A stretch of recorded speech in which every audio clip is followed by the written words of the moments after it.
नमस्कार, आपण पाहत आहात एल्गार न्यूज महाराष्ट्र। पुणे जिल्ह्यातील जेजुरी जवळील भोंगळेमळा परिसरात भरधाव ट्रकने वारकऱ्यांच्या टेम्पोला मागून जोरदार धडक दिल्याने भीषण अपघात झाला।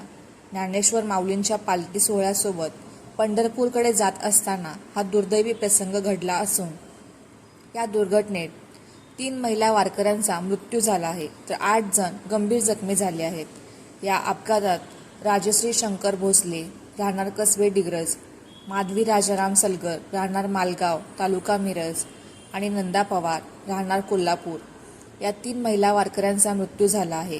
तसेच गीताबाई रोलार, रेखा दिनकर जगताप, मंगल पाटील सर्व राहणार डिग्रज, अक्काताई बबन कोळी राहणार शिरगाव, शांता शिवप्पा आळुकेकर राहणार मिरजगाव, कासूबाई गस्त, आशा लक्ष्मी विठ्ठल गर्दे राहणार कवठे महांकाळ आणि शामराव चव्हाण राहणार परिचे जिल्हा सांगली हे गंभीर जखमी झाले असून त्यांच्यावर रुग्णालयात उपचार सुरू आहेत। स्थानिक नागरिक व पोलिसांच्या मदतीने जखमींना तातडीने रुग्णालयात दाखल करण्यात आले असून पोलीस या अपघाताचा पुढील तपास करत आहेत।